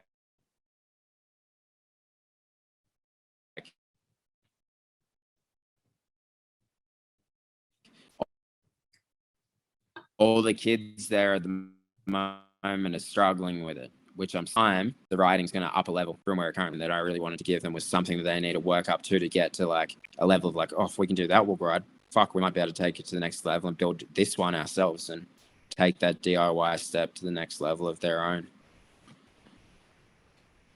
For sure, man. Like, I think, yeah, we've grown up on straight jumps, and it has to start going around corners. Yeah. Nothing better than hips. Yeah, exactly. No, man, you need the curves. So what's in store for that? Oh, go on. Oh, my laptop may die. Yeah, gotcha. Well, man, what's in store for this year coming up? The next goal is basically, for me, I want to build some really gnarly jumps. I want to build the world's biggest jumps, basically. That's kind of my goal. Not actually the world's biggest jumps, maybe, but you know, I want to build something that's at a level of like Loose Fest and Dark Fest and those kind of things that are kind of leading it. But I want to build something with my own taste at that kind of level. Like it doesn't have to actually be the biggest, but at that kind of, that's my next goal, to get my riding, have a zone like that built somewhere in the Southern Hemisphere that is at such a high level, because it's something that's not really been done. But yeah, it's kind of that. Yeah, that's my goal. I want to be riding stuff that big every day, and I think it would be especially cool to bring something like that to Australia or New Zealand, because it's something that we've never actually had. And like we were talking earlier, it's not a very achievable goal for a lot of the kids, because they've got nothing visually to actually see in real life. But if there's one down here that they don't have to travel to Europe to get to, it's actually like a pretty achievable thing and something for those riders to really work on. So yeah, that's kind of my next goal, is just to build something really scary. Yeah, then you can just knock off work and hit some 80 feet doubles. Yeah, fuck, just chilling. Rad, man. Well, man, like it sounds like we better wrap it up. Yeah, but that's the thing there. Like in your, yeah. Keep going, man. No, if you want to keep going. Yeah, I was gonna say, like, that's the thing though. It's like that's what you want to be doing on a Monday, Arvo. You want to have a shit day at work on a Monday. You don't want to be there, and then you can knock off and go ride a set of 80-foot sets, and it's gonna make your day. Oh, you know, man. like if you're doing that shit daily, you're gonna be happy. Yeah. Like regardless of the day you've had before, you're gonna go to sleep pretty stoked. And that's kind of like, we know how to ride bikes. You know how to jump a jump. It's just bigger and faster. It's the same shit. That's the goal. Snowboarders and skiers are doing it. Moto riders are doing it. Yeah. Skaters are doing it on mega ramps even. It's like, we just need to build it and do it. It's just something that's not really a common sight in mountain biking at the moment. Yeah. It's true. Yeah, it's true. So, man, I think you've said the best thing I can be said. Go to sleep feeling stoked on what you've ridden. Right? I think that's the whole reason for living. Yeah, I agree. That's what you want, eh? You don't want to go to bed upset with yourself. You want to be happy with the day you've done. You don't want to be thinking about that stump, man. You want to fucking. But can you get to sleep on those days when you're so stoked on a line and you hit it just running through your head and then you can't sleep because you're like, yep, got it. Yeah, you're just laying in bed like, holy shit.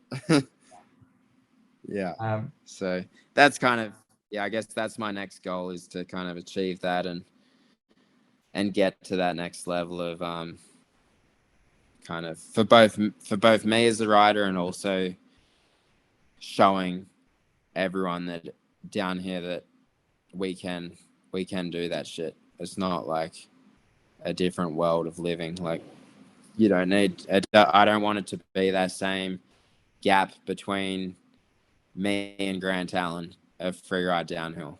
I want it to be every 2 years there's a good rider coming out of the country, not there's only been one rider to ever do Rampage, an Australian. It needs to. Well, hang on, man. It'd be really awesome. Hang on. Mick Hanna, Sun Rampage. Well, there's been more than one. Andrew Mills. Yeah, I know. Johnny McDowell. Yeah, there's a bunch. There's been gnarly. There's a bunch, yeah, but sorry, yeah. But it was all like, it was like 18 years ago that shit was happening. It's true, man. Yeah, it is. Yeah. And it hasn't happened since. And it's like, I really want to try and make it a more of a common thing.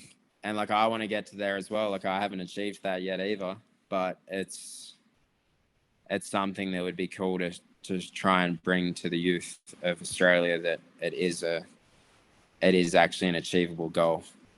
Hell yeah, man. Well, before we lose battery and connection, I just had a random thought. Like, when you were younger, when Dane Searles hit his crazy big line, did that plant some sort of seed? Since that video, no one on 20-inch wise, like you riding the big stuff, there hasn't been a lot of the really, really big stuff like that. I mean, do you think, like, was that something you looked at when you were younger as well? Like, and thought fucking you could do something like that? I mean, and also shout out to Dane. Legend. Yeah, like I watched that video.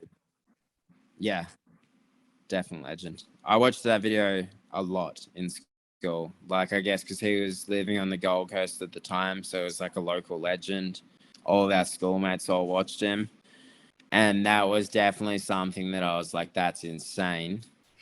But it wasn't something that I thought, it didn't really drive me until a little bit later on, when after he passed, Josh Stead was doing the 419 project. That's right. Yeah. And he contacted my dad, because dad was doing mountain bike club stuff. And he asked if he could come check out this property with us that dad was like helping organize for a mountain bike event. So we met up with Josh and went out to this farm and we're scoping it. And I just remember it so clearly in my head, standing on the top of this grass hill that was like so fast on a downhill bike. And he was like, yeah, I reckon this will work. I want to be going between 70 and 90K into the big jump. And I just remember him saying that. Blimey. Fuck. Yeah, and I just remember him thinking that and just thinking it was like, I don't know if he was actually going to be going that fast, but I just remember like thinking, fuck, like he has that mindset is so badass to be thinking I want to be going 90 kilometers an hour into a jump. Like, and I think I guess that led from Dane. Yeah. So that's honestly been a thought that runs through my head like once a week. I just think of him saying that, like, no shit. I'm just like, if he was thinking of doing that on a BMX, what can I do on a downhill bike, you know? Yeah. Fully. And that he was thinking that 10 years ago. So like, or longer than, it was probably like 12 years ago now. So like, I'm like, yeah, if he was thinking that then, surely with the technology that's in the bikes and the way that riding's progressed since, surely we can make it happen. So that's, yeah, definitely a big motivation from Dane. Fuck yeah. Well, shout out to Stead. Yeah, rest in peace, Dane. Fucking hell. Like, yeah, holy shit. I mean, that video dropped though. I think everybody lost their mind a bit, you know? That's fucking, it was so heavy. That changed